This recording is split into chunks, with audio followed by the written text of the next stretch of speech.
Hindi naman natin masasabing bumaba ang performance kasi maraming mga kailangan i-consider.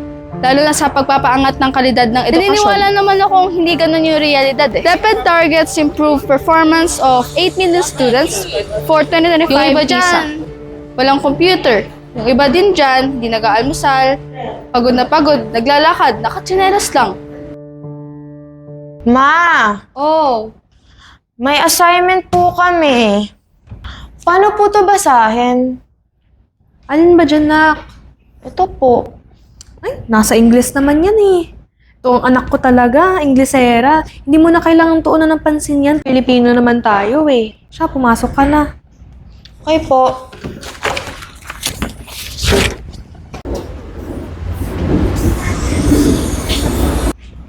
Magandang umaga, klase. Natapos ba ninyo ang takdang aralin? Opo. Binasa nyo ba? Hala, magbabasa? Hindi naman ako tinuruan ni Mama. Paano kaya yun? Dahil dyan, ang buwan ng Nobyembre ay iginugunita natin na buwan ng pagbasa. Siguraduhin nyo na marami kayong babasahin at isusulat, ha? Ma'am, bakit po namin kailangan magbasa ng mga libro na ganyan? Hindi naman po namin lengguwahe yan. Oo nga. Bakit kaya? sa katunayan, wikang Ingles kasi ang isa sa pinakatinitingnang rason bakit mababa nga ba ang score ng mga kabataang Pilipino sa isang pagsusulit.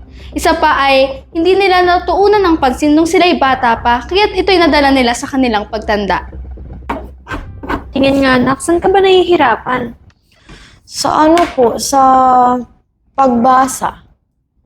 Anong basa rito? Pa. Dagdagan mo nito sa dulo. Pa. Pa? G. G. Pag. Pag. Pag. Dito naman, Ba. Basa. lahat. Pagbasa. Naksaan pa ba? Sa... Minsan po ano din po, sa pagbabawas po tapos sa pagdadagdag sa mga numero. Oh, ano to? 1 plus 1 equals?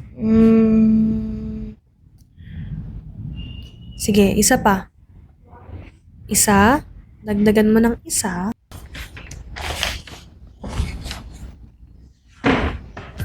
Ang DepEd Early Language, Literacy, Numeracy Program ay may layuning tulungan ng mga estudyante mula sa 5 taong gulang hanggang 8 taong gulang na magkaroon ng maagang paglinang sa pagsulat at pagbasa.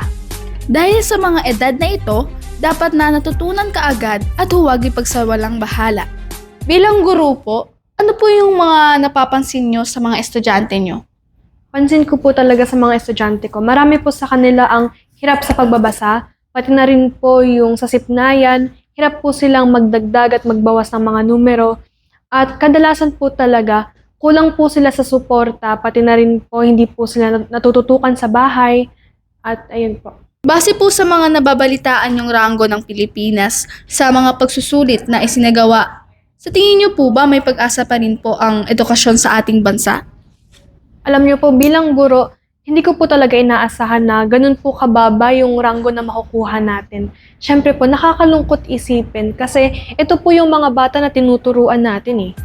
Ayon sa resulta ng Program for International Student Assessment, noong taong 2022, ang Pilipinas ay nasa ika-6 na pinakamababa sa halos 81 bansa. Ipinapakita rito na ang edukasyon sa ating bansa ay kailangan ng maraming pagbabago pa.